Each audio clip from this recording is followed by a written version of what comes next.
Hello भाई, welcome back to my YouTube channel. एक बार फिर से आप लोगों का स्वागत है। देखिए, पिछले क्लास में हमने क्या डिस्कस किया था कि 2D पर जितने भी प्रश्न थे, 2 डायमेंशनल पर जिसमें लंबाई चौड़ाई रहती थी, उसमें जो भी परसेंटेज इंक्रीज या डिक्रीज किया जा रहा था उसको हमने पिछले क्लास में डिस्कस कर लिया था। आज हम बताए थे कि अगले क्लास में हम 3D में, जैसे 3D होता है जिसमें लंबाई चौड़ाई और ऊंचाई होता है, उसके अगर परसेंटेज में वृद्धि या कमी की जाती है तो उन सवालों को कैसे लगाते हैं उसके बारे में सीखते हैं। तो सबसे पहले देखो, 3D में हमने बताया था क्या होता है, घन होता है। घन होता है, घन को क्या कहते हैं भाई? क्यूब भी कहते हैं, इंग्लिश में क्यूब कहते हैं। ठीक, अब कोई पूछ लिया तो घन क्या है भाई? घन एक ऐसी आकृति है जिसमें लंबाई चौड़ाई ऊंचाई होती तो है, लेकिन परंतु सभी समान होती है। जिसकी लंबाई भी चौड़ाई भी और समान ऊंचाई भी तीनों समान हो, वह घन होता है। इसका बेस क्या होता है? इसका बेस होता है वर्ग। वर्ग से ही घन बना है। ठीक, तो घन के बारे में अगर बात की जाए तो घन के 3 चीज के बारे में हम सबसे पहले जानते हैं। घन क्या? आयतन होता है। जो आकृतियां जिसमें लंबाई चौड़ाई ऊंचाई तीनों पाई जाती है उसका आयतन निकलता है, और जिसमें लंबाई और चौड़ाई सिर्फ पाया जाए तो उसका क्षेत्रफल निकलता है। तो सबसे पहले अगर बात की जाए तो घन क्या है? घन मान लीजिए ये है घन, ये एक घन है, ये घन है, ये घन है भाई। ठीक, इसकी अगर ये भुजा ए है, ये भुजा भी ए होगी, ये भुजा भी ए होगी, ये भुजा भी ए होगी, ये भुजा भी, ये भुजा भी, ये भुजा भी, सभी भुजाएं ए ही होंगी। ठीक है, तो घन का सबसे पहले 3 चीज, अभी हम इसको पूरे अच्छे तरीके से डेरिवेट नहीं करेंगे इसको कि घन कैसे फार्मूला बना है, क्या हुआ है इसमें, लेकिन ये हम आपको बता दें कि घन का जो है 3 चीज इसमें होती है। सबसे पहले इसका आयतन क्या होता है? घन का आयतन, अगर कोई पूछ लिए घन का आयतन क्या होता है, तो घन का आयतन होता है भुजा गुणे भुजा गुणे भुजा, भुजा गुणे भुजा गुणे भुजा। घन का आयतन होता है भाई भुजा गुणे भुजा गुणे भुजा। ठीक, या अगर हमने भुजा को ए मान लिया, ये भी ए भी ए, तो ए का क्यूब जो है घन का आयतन होता है। ठीक, अगर इसके पृष्ठीय क्षेत्रफल की बात कर लिया जाए, पृष्ठीय क्षेत्रफल, अगर इसकी पृष्ठीय क्षेत्रफल की बात की जाए तो संपूर्ण पृष्ठीय क्षेत्रफल, संपूर्ण पृष्ठीय क्षेत्रफल। ठीक, संपूर्ण पृष्ठीय क्षेत्रफल 6a² होता है, 6 गुणे भुजा का वर्ग होता है। ठीक है, अगर इसके विकर्ण की बात कर ली जाए, विकर्ण की बात कर ली जाए तो विकर्ण क्या होता है? √3। ठीक, इतनी चीजों को आपको ध्यान रखना है। देखो, विकर्ण की बात किया जाए तो अगर मान लीजिए कोई घन है, घन की भुजा ए है तो उसका विकर्ण √3a हो रहा है। तो अगर √3a इधर हो रहा है तो अगर दूसरा विकर्ण जो निकलेगा तो उसमें भी √3a होगा। अगर कैपिटल ए निकल रहा है तो √3 और √3 उधर कांस्टेंट होगा। तो अगर हम ये क्या कह सकते हैं, अगर इसको हम स्मॉल d से दर्शाते हैं तो ये कह सकते हैं कि किसी घन के यदि भुजा में जितनी प्रतिशत की वृद्धि की जाती है उतने ही प्रतिशत की वृद्धि या कमी उसके विकर्ण में होती है। ठीक, ये चीज होता है। तो इसका मतलब हमको 2 चीज देखना है कि अगर हमको घन की भुजा में अगर इंक्रीज या डिक्रीज, कमी या वृद्धि की जा रही है तो उसके आयतन पे क्या प्रभाव पड़ेगा। दूसरी चीज क्या है, यदि किसी घन के भुजा में या विकर्ण में वृद्धि या कमी कर दी जा रही है तो उसके पृष्ठीय क्षेत्रफल पर क्या प्रभाव पड़ेगा। ये 2 चीज देखना है। तो आइए पहले क्वेश्चन की तरफ चलते हैं हम लोग। भाई आज का पहला क्वेश्चन है एक घन। सबसे पहले देखना है हमको क्या आकृति, कौन सी आकृति? घन। एक घन के कोर का मतलब भुजा, कोर का मतलब भुजा, एक घन के कोर में 10% की वृद्धि कर दी जाए तो इसके पृष्ठीय क्षेत्रफल पर में कितने प्रतिशत की वृद्धि होगी। तो सवाल क्या है हमारा? सवाल जो कह रहा है उसी के अकॉर्डिंग हम सॉल्व करते हैं। तो कह क्या रहा है कि घन के भुजा में या कोर में 10% की वृद्धि कर दी जाए तो उसके पृष्ठीय क्षेत्रफल पर क्या प्रभाव पड़ेगा। तो सबसे पहले हमको ये पता है कि मान लीजिए अगर हम 10% की बात करें तो 10% की वृद्धि का मतलब क्या हुआ भाई, 10% का मतलब सबसे पहले 1/10। अगर हमारे घन की भुजा पहले ए थी, बढ़ने के बाद हमारे घन की भुजा कैपिटल ए हो गई। तो सबसे पहले अगर हमारे घन की भुजा ये क्या था, प्रारंभिक वैल्यू दर्शाता है हर को, और मतलब जो भी मतलब अंश रहता है अगर उतने की कमी या वृद्धि को दर्शाता है अंश उसका। ठीक, तो 10 पहले था हमारा, तो 1 जब बढ़ा तो हमारा क्या हो गया, 11 हो गया। अब ये देखो हमको ये पता है कि इसके पृष्ठीय क्षेत्रफल में पूछा, पृष्ठीय क्षेत्रफल, तो हमको ये पता है कि घन का पृष्ठीय क्षेत्रफल क्या होता है भाई, 6a² होता है। तो इसका क्या हो जाएगा पृष्ठीय क्षेत्रफल, 6A² हो जाएगा। होगा कि नहीं होगा भाई, ये देखो 6 से 6 कैंसिल हो गया। ठीक, a², सिर्फ देखो यहाँ a², अब a² का मतलब 10 का स्क्वायर, यहाँ 100 हो गया। यहाँ a², 11 का स्क्वायर 121। अब 100 एक ऐसी संख्या है जिससे कोई भी संख्या जितना ज्यादा होता है या जितना कम होता है उतने ही प्रतिशत की वृद्धि या कमी होती है। तो 100 से ये कितना ज्यादा है भाई, 21 ज्यादा है, तो इसलिए डायरेक्टली लिख सकते हैं 21% की वृद्धि हुई है। ज्यादा है तो 21% की वृद्धि हुई है। ठीक, अब ये देखो यहाँ a² निकल रहा है, दो संख्या का गुणा करके तीसरी संख्या प्राप्त हो रही है, तो यहाँ प्रतिशत परिवर्तन भी लगा सकते थे। प्रतिशत परिवर्तन का मतलब 10 + 10 हुआ। अगर क्षेत्रफल की बात किया जाएगा, हमेशा ध्यान देना इतना कि यदि कहीं भी किसी भी क्षेत्रफल की बात किया जाए तो वहां प्रतिशत परिवर्तन लग जाएगा। क्षेत्रफल की बात किया जाए तो आयतन में नहीं लगेगा प्रतिशत परिवर्तन, उसका एक अलग फार्मूला है, उसको अभी हम आयतन वाला सवाल आता है तो बताते हैं। +10, ठीक, फिर +10 प्लस 10 × 10/100। ठीक, ये दोनों जीरो इससे कैंसिल, 10 10 20 से 21% की वृद्धि हुई थी। ठीक, देखो दोनों मेथड है। 6a², अब इसमें हमको ये देखना है कि 6 कुछ नहीं है, सिर्फ a² लेना है हमको, परसेंटेज में कांस्टेंट वैल्यू नहीं लेना है। ठीक, तो ये सवाल था पृष्ठीय क्षेत्रफल का। अगला क्वेश्चन है आयतन पर। आयतन पर जो क्वेश्चन है, ऐसे सवाल दिया जाए एक घन के प्रत्येक कोर में 20% की वृद्धि या कमी कर दी जाए तो उसके आयतन में कितने प्रतिशत की कमी या वृद्धि होगी। ठीक, तो इस सवाल को हम लोग आगे डिस्कस करते हैं।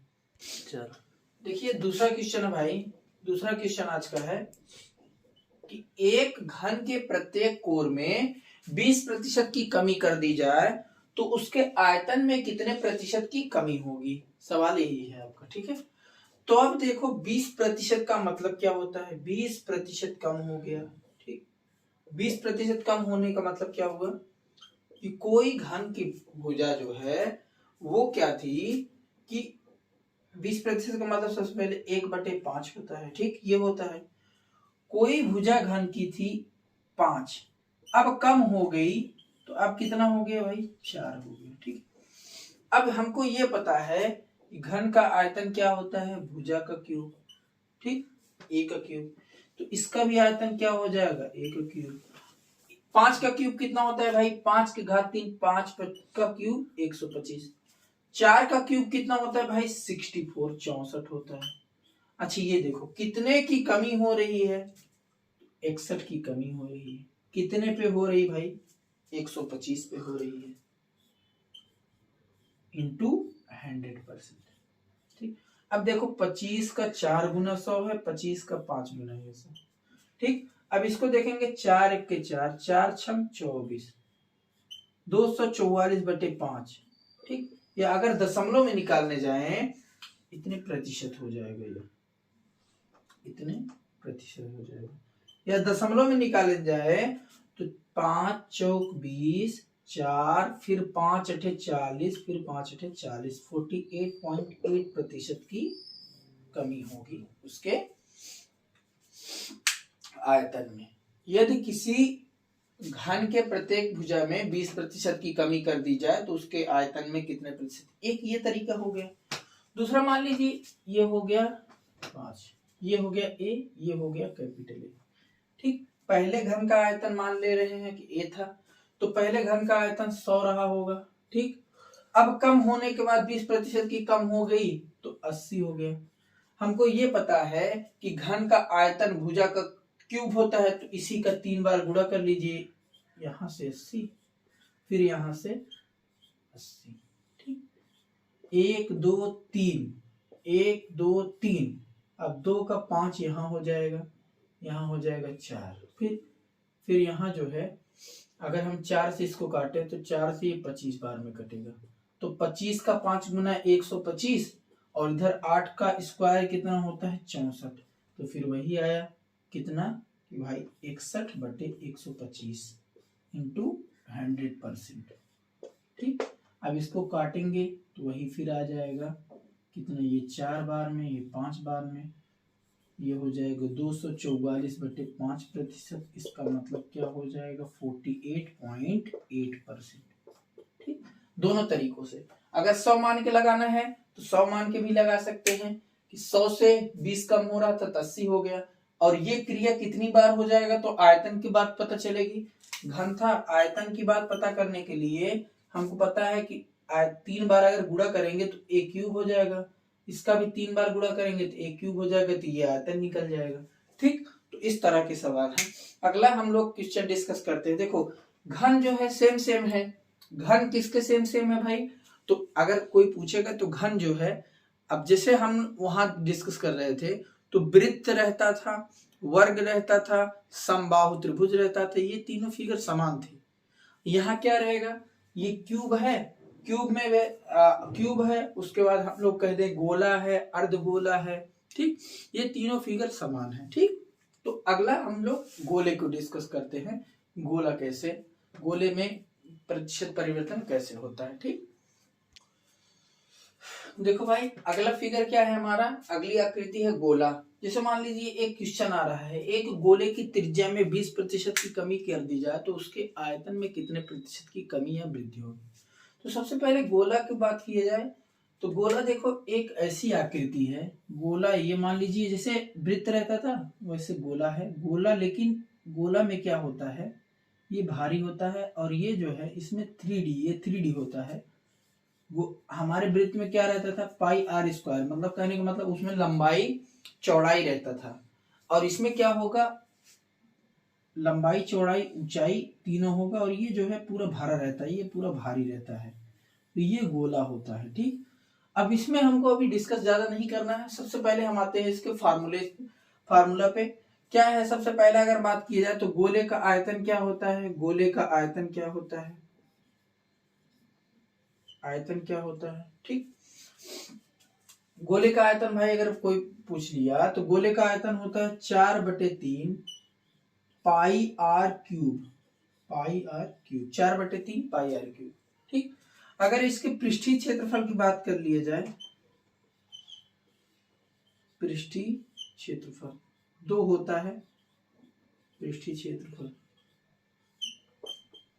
एक होता है वक्र पृष्ठीय,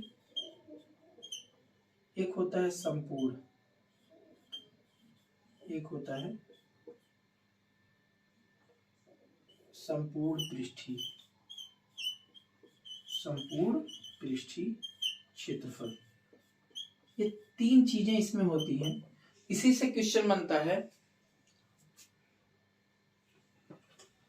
ठीक, इसका आयतन भाई 4/3 पाई आर क्यूब, वक्र पृष्ठीय क्षेत्रफल 4 पाई आर स्क्वायर, और संपूर्ण पृष्ठीय क्षेत्रफल भी 4 पाई आर स्क्वायर। अगर क्वेश्चन आप लोगों से पूछ ले कि एक गोले के वक्र पृष्ठीय क्षेत्रफल में 20% की वृद्धि हो गई तो उसके संपूर्ण पृष्ठीय क्षेत्रफल पर क्या प्रभाव पड़ेगा, तो इसका वक्र पृष्ठीय क्षेत्रफल और संपूर्ण पृष्ठीय क्षेत्रफल समान होता है, तो जितना ही प्रतिशत की वृद्धि उसके वक्र पृष्ठीय पर, इसको क्या कहते हैं curve surface area, curve surface area, इसको क्या कहते हैं टोटल सरफेस एरिया।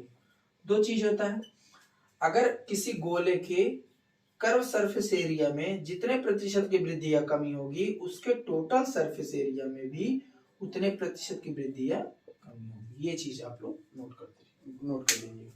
ठीक, अब इसमें जो है सवाल क्या पूछा जाएगा, एक गोले की त्रिज्या में 20% की वृद्धि कर दी जाए तो उसके पृष्ठीय क्षेत्रफल पर क्या प्रभाव पड़ेगा। यह सवाल पूछ लेंगे, एक गोले के त्रिज्या में 25% की कमी कर दी जाए तो उसके आयतन में कितने प्रतिशत की कमी होगी। तो ऐसे सवालों को हम लोग सबसे पहले देखते हैं। और ये देखो इसमें भी क्या है, 4 पाई कांस्टेंट, 4 पाई कांस्टेंट, यहाँ 4/3 पाई कांस्टेंट, मतलब कह सकते हैं कि जो हम लोग पिछली अभी पढ़ रहे थे a क्यूब, तो यहाँ भी r क्यूब हो रहा है। वहां हम लोग क्या पढ़ रहे थे, वक्र पृष्ठीय या संपूर्ण पृष्ठीय इसमें है, उसमें हम लोग पृष्ठीय क्षेत्रफल क्या पढ़ रहे थे, a², इसमें r² है। तो सीधा कह सकते हैं जो तरीका हम वहां लगा रहे थे वही तरीका यहाँ लगाकर सॉल्व करने का, अगर गोला दिखा तो।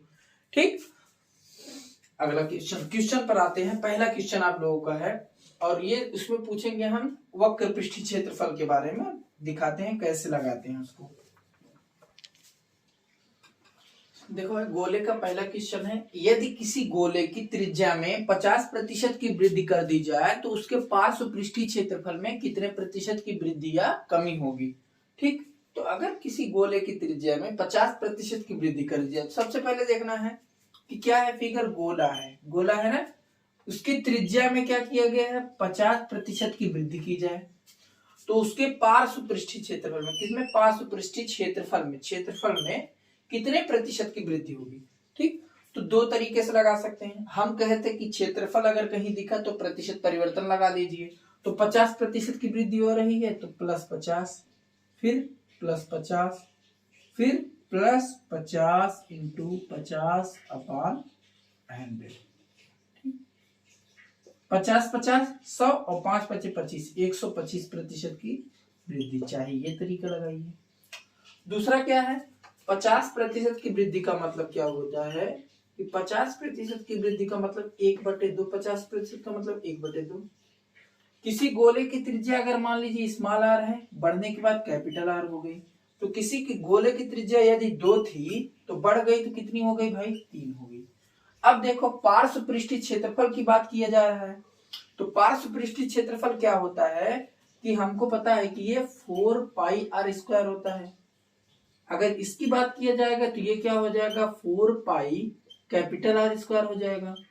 इसको इससे कैंसिल कर सकते हैं, देखो दोनों कांस्टेंट था, इसीलिए कहते हैं सिर्फ r या r से हमको मतलब है, जो भी आगे वैल्यू दी गई उससे कोई मतलब नहीं है।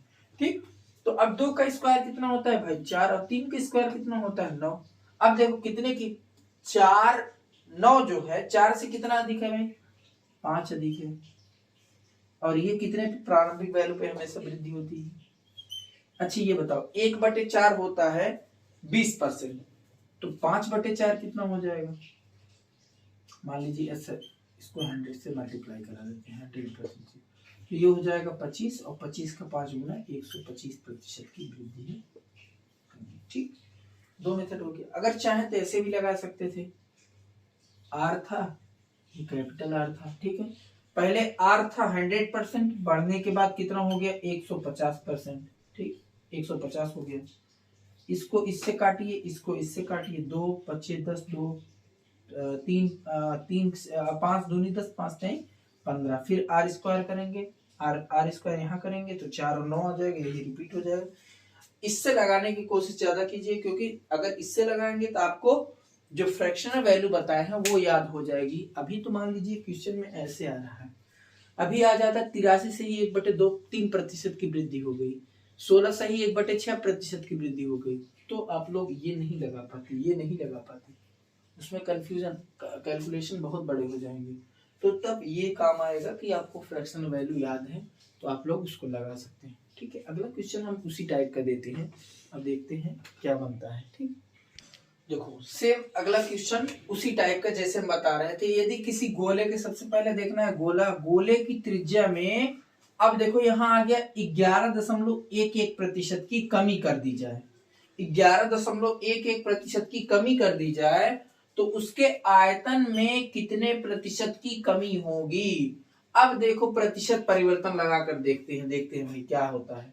कमी की जा रही तो -11.11, ठीक, फिर क्या होगा -11.11, देखो कमी की जा रही तो -11.11, -11.11, अच्छा ये बताओ, एक एक क्या रिपीटेबल नहीं है, बार बार अनंत तक जाएगा? चलो ठीक है, आगे देखते हैं। माइनस माइनस प्लस 11.11 गुणे 11.11/100। अब इसको कीजिए हल। कर लेंगे? बताइए भाई, कर लेंगे? कीजिए हल, इतना कैलकुलेशन कीजिए, उसके बाद 100 से भाग दीजिए, तब होगा आपका। इससे बेटर है कि हमको ये पता है, चलो ये भी अच्छा ठीक है, दूसरा भी मेथड लगा लेते हैं।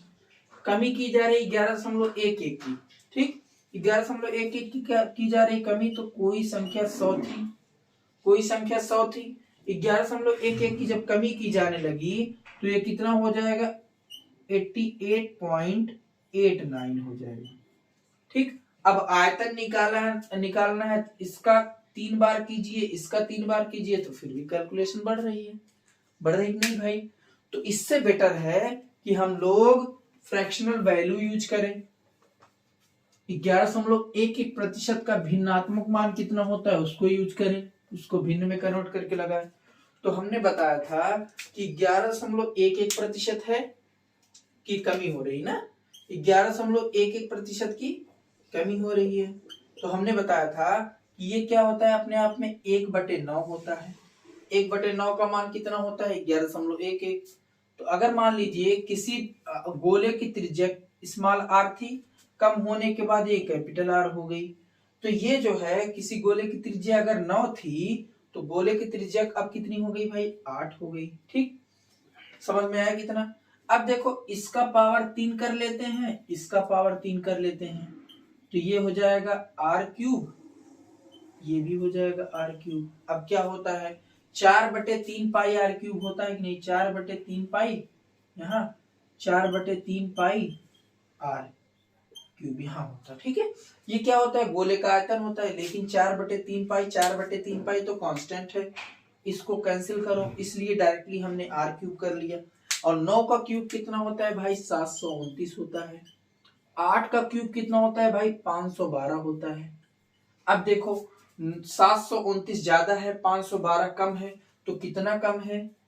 7 1 2, 217 कम है। 217/729 इंटू 100%। ठीक, अब इसको सॉल्व करना है, तो अगर हम अप्रोक्स इसको 30 मान ले रहे हैं तो 217/00/730। ठीक, बस लगभग आएगा कितना? 2170/73% की कमी। ठीक, ऐसे लगाना है इसको। अगर फ्रैक्शनल वैल्यू आप लोगों को दे दिया है तो यही मेथड सबसे बेस्ट मेथड है। ठीक, दुनिया का सबसे अच्छा तरीका यही है, अगर फ्रैक्शनल वैल्यू आपको दे दी है। ठीक, समझ में आया?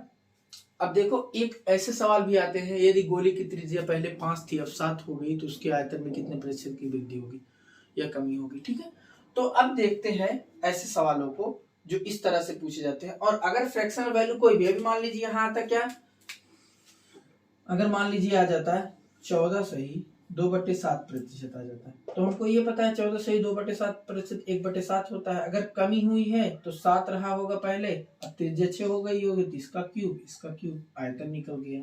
ठीक, तो ऐसे कितना भी अगर जटिल फ्रैक्शनल वैल्यू देता है, जटिल परसेंटेज दे रहा है, कोई कठिन परसेंटेज दे रहा है, तो उसको फ्रैक्शनल वैल्यू से ही लगाने की कोशिश कीजिएगा, वो सबसे बेस्ट मेथड होता है। ठीक है, चलिए अगले क्वेश्चन की तरफ चलते हैं हम।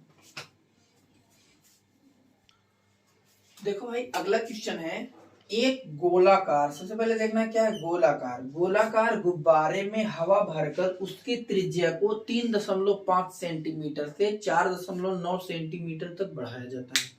एक गोला है, उसकी त्रिज्या को, कहने का मतलब गुब्बारा बारह छोड़ दी, एक गोला है, उसकी त्रिज्या का 3.5 से 4.9 तक। अगर मतलब किसी गोले की त्रिज्या पहले 3.5 थी तो फिर बढ़ के कितना हो गई? 4.9 हो गई। तो उसके आयतन में प्रतिशत वृद्धि या कमी बताना है। तो हमको पता है कि 3.5 पहले हमारी त्रिज्या थी, अब कितनी हो गई? 4.9 हो गई। ठीक, अब अगर इसको हम कैंसिल करना चाहें, देखो इसमें 7 है, इसमें भी 7 है। ठीक, अगर हम इसको लिख सकते हैं, इसको क्या लिख सकते हैं? 35 और 49 लिख सकते हैं? नहीं, अरे दोनों साइड हमने 10 का गुणा कर दिए दोनों में, तो ये कितना हो गया भाई 35 हो गया, या 49 हो गया। अगर हम इसको कहें ये त्रिज्या है भाई, आर की बात हो रही है, आर, और ये क्या है कैपिटल आर की बात हो रही है, ठीक है, ये आर है। अगर इसको कहे 7 × 5 = 35, 7 × 7 = 49, तो इस ये क्या हो गया हमारा, मतलब जो पहले त्रिज्या थी 5 थी, बाद में बढ़ के कितनी हो गई 7 हो गई। कहने का मतलब यही है। अब हमको निकालना है ये r³ निकालना है और इसका r³ निकालना है। आयतन पूछे हैं तो आयतन हम सीधा बताए थे ना कि डायरेक्टली क्या करना है, इसका पावर 3 कर देना है। ऐसी आकृति जिसमें भुजा मतलब केवल एक रहती, एक ही त्रिज्या, केवल एक ही भुजा तो है, एक ही भुजा है, वर्ग हो गया एक ही भुजा। अगर क्षेत्रफल कह जाता है स्क्वायर, घन था एक ही भुजा था, तो r³ करेंगे तो 5 का क्यूब कितना होता है 125, 7 का क्यूब कितना होता है भाई 343। अब देखो ज्यादा है कि कम है, अब कितना ज्यादा है ये देखो, 13 में से 5 गए 8, ठीक। आगे यहाँ क्या आया 1, यहाँ 2 है, यहाँ बचा 1, यहाँ कितना बचा 218, 218 बटे 125 × 100%, ठीक, यही इतना प्रतिशत की वृद्धि होगी, ठीक। तो 25 × 5 = 125 होता है, 25 × 4 = 100 होता है, ठीक है। अब इसको देखो 4 गुना, 2 × 4 = 8, 18 × 4 = 72, मतलब 872, ठीक। इसको देखो 2 × 4 = 8, 18 × 4 = 72, 872 बटे 5, ठीक। 5 से भाग देने से बेटर है दोनों में 2 से गुणा कर लो, ठीक। और एक अंक पे अंत से दशमलव लगा दो, 2 दूनी 4, 2 सते 14 के 4 हासिल, 1 8 दूनी 16, 1 17, एक अंक पे अंत से दशमलव लगा दो, इतने प्रतिशत की वृद्धि, ठीक। समझ में आया भाई। एक क्वेश्चन और है गोले का, उसके बाद अर्धगोले का एक क्वेश्चन केवल बताएंगे, क्योंकि सेम टू सेम कॉपी है अर्धगोले का। इसमें क्या 4/3 रहता है, उसमें क्या रहता है 2/3 पाई r³ रहता है, तो 2/3 पाई तो कांस्टेंट हो गया, r³ वही लगाना है। सेम यही अप्रोच अर्धगोले में भी लगेगा। एक क्वेश्चन और गोले का बता रहे हैं, फिर अर्धगोले का एक क्वेश्चन बताएंगे, उसके बाद हम लोग आते हैं बेलन पे आते हैं, ठीक। अगला क्वेश्चन आप लोगों का गोले का, देखो गोले का लास्ट क्वेश्चन है। एक गोलाकार गुब्बारे का आयतन 700% तक बढ़ा दिया गया तो उसके पृष्ठीय क्षेत्रफल में कितने प्रतिशत की वृद्धि होगी। अब देखो ना त्रिज्या दिया है, पहले आयतन में वृद्धि किया गया है, अब इसके पृष्ठीय क्षेत्रफल को पूछा गया है, त्रिज्या भी नहीं पूछा गया है। तो सबसे पहले इसको लगाने का तरीका देखिए, 700% तक बढ़ा दिया गया है आयतन। तो मान लीजिए पहले हमारा आयतन क्या था, v था, स्मॉल v था, ठीक, स्मॉल v था, ठीक है। और ये जो है बढ़ने के बाद आयतन कैपिटल V हो गया। तो मान लीजिए 700% तक आयतन बढ़ाया गया, पहले हमारा 100% रहा होगा आयतन, ठीक, 100% रहा होगा आयतन, ठीक। अब 700% बढ़ाया गया, तो 700 जब बढ़ा 100 पे तो 800 हो गया, ये हो गया कि नहीं भाई, ठीक, 800% हो गया। अब आयतन तो हमको पता हो गया है आयतन, और ये v क्या होता है भाई, r³ ही तो होता है गोले का, ये क्या होगा कैपिटल r³ ही तो होता है गोले का। अब तो सबसे पहले अगर हम r निकाल ले तो हमारा काम हो जाएगा, बाद में पृष्ठीय क्षेत्रफल r² कर देंगे। तो यहाँ देखो 2 0 यहाँ कैंसिल हो रहा है, 2 0 यहाँ कैंसिल हो रहा है नहीं भाई। अब देखो r³ है, r निकालना है, r³ है, r निकालना है, तो यहाँ घनमूल कर दें इसका, यहाँ इसका घनमूल कर दें। अगर ये दोनों को कर रहे हैं तो इसका भी घनमूल कर दें, इसका भी घनमूल कर दें, ठीक। तो r निकल जाएगा, यहाँ से r का मान कितना आया 1, यहाँ r कैपिटल R निकल जाएगा, यहाँ r का मान कितना आया 2, ठीक है। हमको ये भी नहीं पूछे हैं, r का भी नहीं पूछे हैं। पृष्ठीय क्षेत्रफल हमने बताया था क्या पाई r² होता है, तो r² का मान पूछे हैं, r² का मान पूछे हैं, कैपिटल R² हो गया, ठीक है। r² का मतलब यहाँ 1 का तो 1 ही होगा, परंतु यहाँ कितना होगा 2 का कितना हो जाएगा भाई 4 हो जाएगा। अब कितने की वृद्धि हो रही, 3 की वृद्धि हो रही 1 पे, तो 3 पर वृद्धि हो रही 1 पे इंटू 100%, कितने प्रतिशत की वृद्धि उसके पृष्ठीय क्षेत्रफल में हुई भाई 300% की वृद्धि। समझ में आया। देखो सवाल बहुत इजी था, क्वेश्चन था कि 100% होता है हमारा जब किसी मतलब 100 मान लिया जाता है, अगर कोई संख्या 100 है, अगर 100 में 20% की वृद्धि होती तो 120 हो जा रहा था। अब 100 में 700% की वृद्धि हो रही थी, 800 हो जाएगा। अब ये आयतन की बात किया है तो देखो 2 0 दोनों साइड कैंसिल हो गए। अब रही बात, देखो यहाँ आयतन क्या होता है, आर क्यूब होता है। आर क्यूब का मान 1 है, यहाँ आर क्यूब का मान 8 है, कैपिटल आर क्यूब का मान 8 है। हमको आर निकालने के लिए दोनों साइड घनमूल कर दें, तो कैपिटल स्मॉल आर क्यूब का घनमूल किए तो स्मॉल आर आया और 1 का घनमूल 1 आया। कैपिटल आर क्यूब का घनमूल किए तो कैपिटल आर आया और 8 का घनमूल 2 आया। अब हमसे पूछे क्या थे, पृष्ठीय क्षेत्रफल। हमने क्या था, पृष्ठीय क्षेत्रफल क्या होता है भाई, आर स्क्वायर होता है। तो हमने आर स्क्वायर कर दिया, आर स्क्वायर 1 था, स्मॉल आर स्क्वायर 1 था, तो 1 का स्क्वायर तो 1 ही होता है। बट कैपिटल आर स्क्वायर कितना था, 2 था, 2 का स्क्वायर 4 होता है। अब 1 पे 3 की वृद्धि होती है तो 300% होता है। ठीक, समझ आया, गोला खत्म हो गया। अर्धगोले का एक क्वेश्चन बता रहे हैं, same to same copy paste है, लेकिन सवाल को थोड़ा सा अलग तरीके से बताएंगे, इसलिए जो है थोड़ा सा अर्धगोला देख लीजिए, उसके फार्मूले को देख लीजिए, उसके बाद घनाभ आगे चलते हैं। ठीक, देखो भाई गोला था, आगे आ गया क्या हमारा अर्धगोला। ये है हमारा अर्धगोला। ठीक, अर्धगोला, और ये क्या होता है, भारी होता है, पूरा भरा होता है। ठीक है, तो ये होता है हमारा अर्धगोला। ठीक है, इसकी ये त्रिज्या होती है आर, ये दोनों मिलाकर तो व्यास बन जाता है। ठीक, अब देखो एक बात, तो हमको सबसे पहले अर्धगोले के बारे में पता करना है, तो क्या है, आयतन है इसका, वक्र पृष्ठीय क्षेत्रफल है, वक्र पृष्ठीय क्षेत्रफल है, उसके आगे क्या है, संपूर्ण पृष्ठीय क्षेत्रफल है। इसमें थोड़ा सा अलग होता है, संपूर्ण पृष्ठीय क्षेत्रफल, दोनों अलग अलग होते हैं। संपूर्ण पृष्ठीय क्षेत्रफल, तो आयतन क्या होता है, अच्छा ये बताओ, 4/3 पाई आर क्यूब जो होता है, 4/3 पाई आर क्यूब किसका होता है, गोले का। अर्धगोला है तो इसी को आधा करने का मतलब 1/2 से गुणा करा लीजिए, 2 से 2 कट गया, तो ये कितना निकला भाई, 2/3 पाई आर क्यूब हो गया। ठीक, अब देखो वक्र पृष्ठीय क्षेत्रफल क्या होता है, तो इसका वक्र पृष्ठीय क्षेत्रफल 2 पाई आर स्क्वायर होता है। 4 पाई स्क्वायर पूरे का होता है, इसका वक्र पृष्ठीय क्षेत्रफल 2 पाई आर स्क्वायर। लेकिन इसमें संपूर्ण पृष्ठीय क्षेत्रफल, देखो वो इसके बारे में बताएंगे डिटेल में जब मेंसुरेशन पढ़ाएंगे। सिर्फ इतना देखना है कि अगर वक्र पृष्ठीय क्षेत्रफल 2 पाई आर स्क्वायर है तो संपूर्ण पृष्ठीय क्षेत्रफल 3 पाई आर स्क्वायर। ठीक, अब ये चीज नोटिस करो कि हमको कुछ लेना नहीं है। उसमें देखो आयतन क्या रहता था, आयतन क्या रहता था भाई, आर क्यूब रहता था, यहाँ भी 2/3 पाई कांस्टेंट, यहाँ 2 पाई कांस्टेंट, यहाँ 3 पाई कांस्टेंट, यहाँ आर स्क्वायर बचा, यहाँ आर क्यूब बचा। सेम अप्रोच लग रहा है कि नहीं। तो इसीलिए अर्धगोला गोले के ही समान होता है, उसमें कुछ अलग नहीं करना है। आयतन पूछा है तो आर क्यूब कर दो, पृष्ठीय क्षेत्रफल पूछा है तो आर स्क्वायर कर दो, संपूर्ण पृष्ठीय क्षेत्रफल पूछा है तो आर स्क्वायर कर दो। ठीक, समझ में आया, सेम कॉपी पेस्ट है, कुछ चेंज नहीं है उसमें।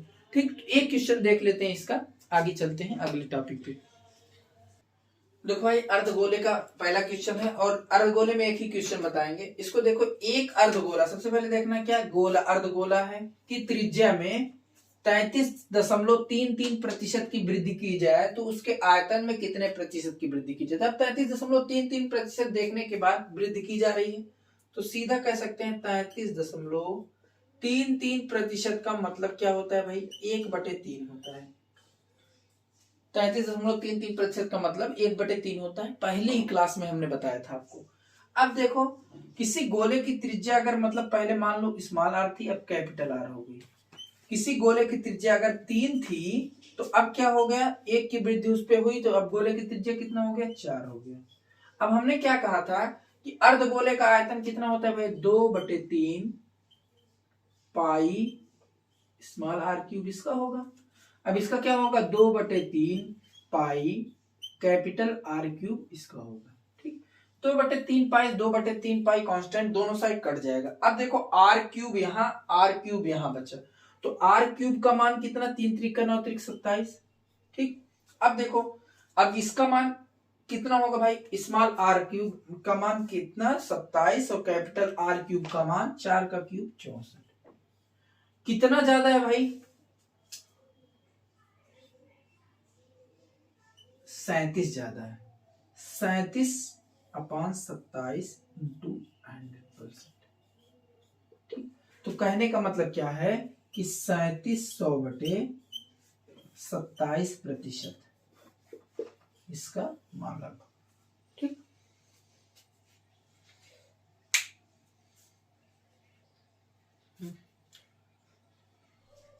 भाई देखो, हमने आज जो है क्या क्या पढ़ा। हमने पढ़ा घन, पढ़ा घन के बाद क्या पढ़ा, गोला पढ़ा और अर्धगोला पढ़ा। अब अगले वीडियो में, अगली क्लास में आप लोगों को हमको क्या बताना है, एक बेलन होता है, बेलन के बाद शंकु, शंकु के बाद क्या होगा, घनाभ। ये तीनों चीजें अंत में बताकर सब खत्म हो जाएगा। बस जो है ये लास्ट था आज का, और मिलते हैं अगले वीडियो में। बाकी जो भी डाउट होगा, मेरा टेलीग्राम चैनल बना दिया हूँ भाई, टेलीग्राम ग्रुप था वो, अब चैनल बना दिया हूँ मैथ्स बाई इमाम सर के नाम से, मैथ्स बाई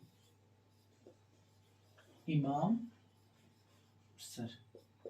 इसको जाकर आप लोग ज्वाइन कर लीजिए, टेलीग्राम चैनल ज्वाइन कर लीजिए, और इसमें जो है आप लोगों को अपडेट मिलती रहेगी क्लास की, कि क्लासेस कब कब होंगी, कब वीडियो पढ़ेंगे, और जो भी अच्छे क्वेश्चन होंगे इसमें टेलीग्राम चैनल पे आप लोगों को मिलेगा। और जो भी भाई थोड़ा बहुत गलत होता है उसको जो है नोटिस कीजिएगा और हमको भी बताइएगा। बाकी चलिए ठीक है, अभी स्टार्ट है, और मिलते हैं अगले वीडियो में। आज के लिए धन्यवाद।